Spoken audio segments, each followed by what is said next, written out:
Hi, this is Ken Broadway from the University of Florida, and I'd like to give you some practice tips to help you prepare for playing Etude number 1 from Delecluse 12 Studies. This piece is often performed for solo and ensemble festivals, many times for college auditions. And over the years, as I've worked on this piece with my students, I've seen a lot of things that are very common mistakes, and I've come up with some, I hope will be for you, helpful tips to help you prepare this piece. The first thing I always like to do when I look at a new piece of music is look at the entire piece. Not measure by measure, not line by line, but the entire piece. Now, it may be that playing it straight through at 76 would be too quick. So one of my common things I'll do is try, if I can, to play the entire piece at about 2/3 tempo. In this case, about 60. 1, 2, 3, 4, 5, 6. 1, 2, 3, 4. Kind of as a walkthrough. But even before that, one thing I'll do is I'll put the metronome on the tempo, 76. I'm going to look at the rolls I'm going to play in this piece.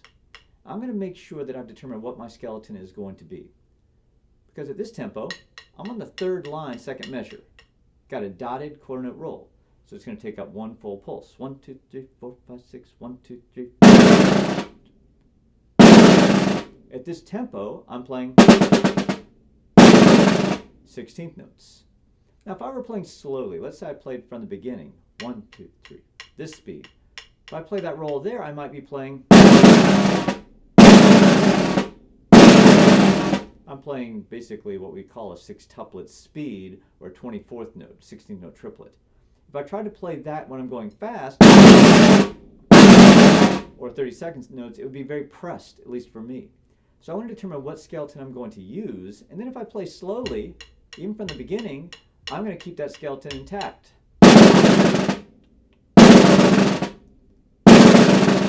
No, my roll isn't quite as smooth when I slow it down this way, but I'm walking through the piece the same way I'm going to play it when I play it fast. This is very important to me, that I try to use the same roll skeletons, the same stickings all the way through, as much as I can. Now I'm probably going to change those. I'm going to have a pencil close by for sure. Another problem students will sometimes have with this piece is determining what type of rough or drag they're going to use, because Delecluse doesn't really tell us which type. So we could play an open, could play so-called closed or buzz. We could actually straight stick it. It's a little bit less common, but it's good to practice it. The reason this is important is because later in the piece we have a 3-stroke rough, and we're going to determine what we're going to do for that one. For me, in this particular piece, and in many of them, I tend to use a right, left, left, right sticking. That helps me to keep it very close, but I still hear all 3 strokes. Because of that, I tend to play these pieces with a little bit more of an open 2-stroke rough to make sure I can hear the difference between 2 strokes and 3. Certainly there are possibilities for playing them with different types of interpretations, but this is my interpretation. And then finally, it stands to reason we need to make sure our rolls are very good.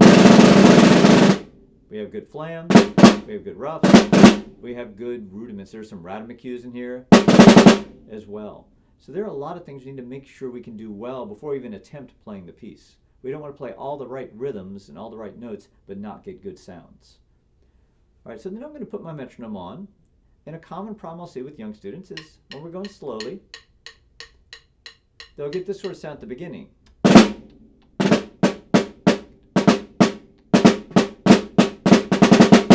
They start swinging a little bit.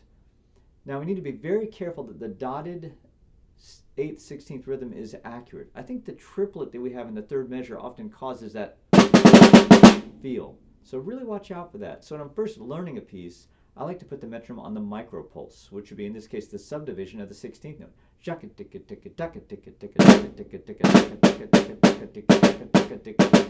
To make sure I'm very precise. Not so I'm very cautious about that at the beginning of the piece. The other thing, I'm going to turn a little bit so you can see my sticking, is a lot of times when I'm playing on snare drum, if I need to get a very consistent sound, I'm putting my right hand on a lot of the primary notes. This helps me a great deal to be very consistent. And finally, I didn't mention the setup of the drum. We want to make sure that the snares are perpendicular to our body, because a lot of times as we move closer to the edge, we want to make sure our sticks are always over the snares. So make sure you put the snare adjustment knob right in front of you. So then the beads are lined up right over the snares. A common problem with students, especially students who maybe go too close to the edge, is they get inconsistent sounds because their beads are not side by side. We want to make sure that we line this up. If you're the kind of person who puts the logo of the head away from your body, in this case it's a Remo Diplomat head, it gives me something to aim for. And again, I usually don't play too close to the edge because I end up losing all my snare response. I play towards the edge for my soft playing, but not right over the shell. So there's a lot of different elements we've already talked about here. Okay, a couple of other things before we even dive in. A quintuplet. I'm assuming that everybody here plays a quintuplet well when they're playing this piece, but a common problem is people will just try to play this like a sextuplet minus a note and rush through it. So we want to make sure that we set the metronome to the pulse, or you can set it to here if we want to, and make sure we can play a very consistent quintuplet. And this is something that should be kind of ongoing work that we do, going from 2s to 3s to 4s, common exercise for 8, triplets, 16th.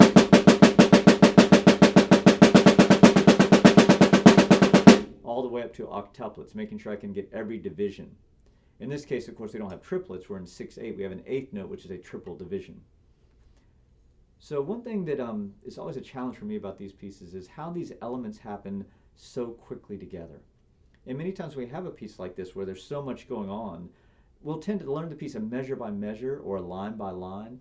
And really, to me, that's not the best idea. I try to learn phrase by phrase. If we play the first line, again, we end on this. That's in the middle of a musical thought. I don't want to stop there. I want to complete the musical thought. Now, we could argue where the musical thought ends. For me, it might end at the second measure of the third line. So, because things change a little bit at that point. So it's almost like a cadence point for me, an arrival point. And you can break this piece up into 4 chunks, 3 chunks, whatever, but don't learn it measure by measure. Don't learn it line by line. Try to connect musical thoughts.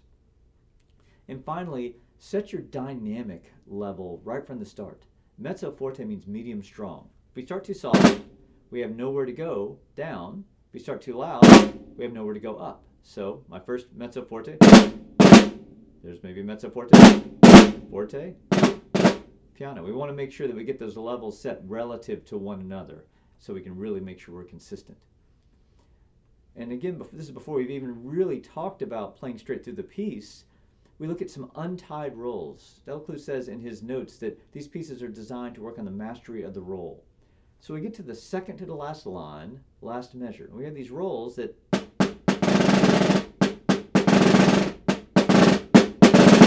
the first few of these don't have releases. So a great exercise if you have trouble with this is practice releasing on the rim at first.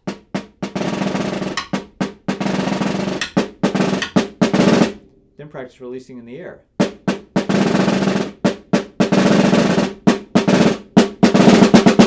That can help you out a little bit. And then eventually,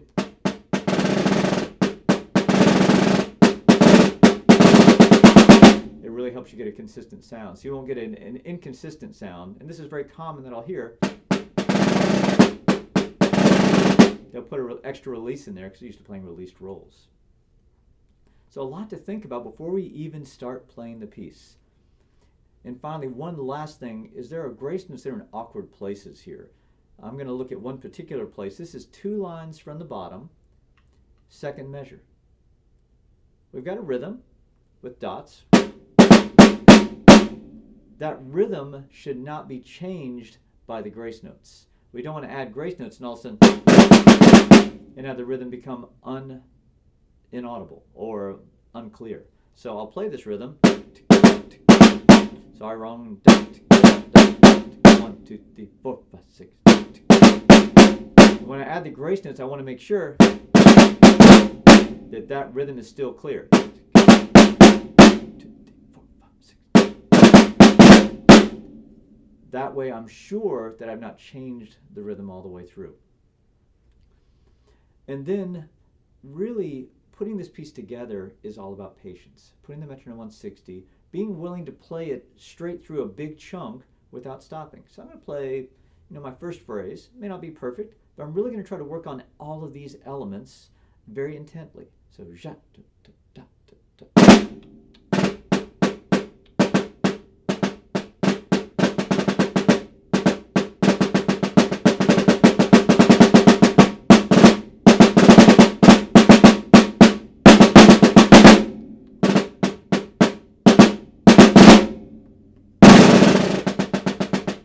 So I played my first phrase. I don't know if you heard, I got a flat flam in there. So I have to decide what caused that flam. It might have been coming out of the Radamacue. So then I may need to take that small element and practice that. Then I go on to the next chunk and try to put all of that together and make sure. And you notice that the first time I did it, I played through the phrase I was going to stop a couple of beats. I always try to make sure I connect the dots. So I don't just stop on the downbeat of the next phrase. I try to play at least one beat or one measure into it. So that way I'm connecting each thing, so when I go straight through, I can be consistent. A couple other last tips for you. We get to a point on the 1, 2, 3, 4, 5th, 6th line down where we have to play a rhythm that, while it's written in 6, actually feels like it's in 7.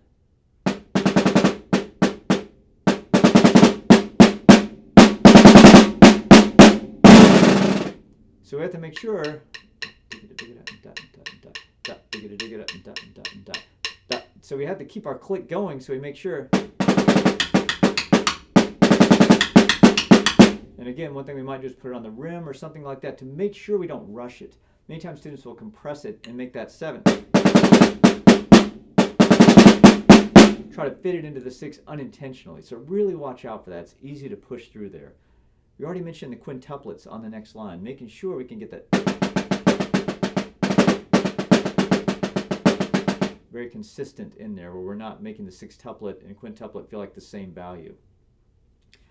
And then one last little subjective thing, always look up the terms. We often assume we know what they mean. Un poco retard, with poco retard. What does poco mean? It means little.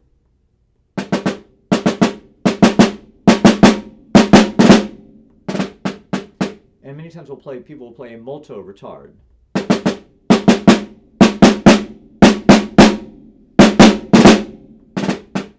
And he doesn't write that here. We want to make sure we're true to what the composer tells us. So again, to recap, work with the metronome, work on the micropulse, 16th notes in this case, the division, work on the 8th note, work on the pulse, the dotted quarter note, and eventually, actually, I didn't mention this, work on what I call macropulse. Set the metronome to half of 76. I think it was 38 if my math is correct today. So that way at first you're doing then dot dot dot dot dot dot dot, then dot dot dot, and then dot dot.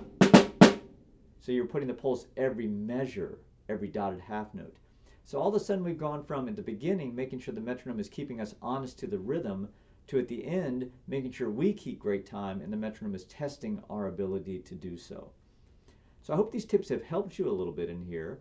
Make sure you break the piece up into chunks. Make sure you work on musical ideas, not measure by measure. Play the piece slowly multiple times and then gradually work up to the correct tempo. This has been helpful. I'm grateful for that. Please contact me if you have any questions. Email address is kbroadway@arts.ufl.edu. Thank you.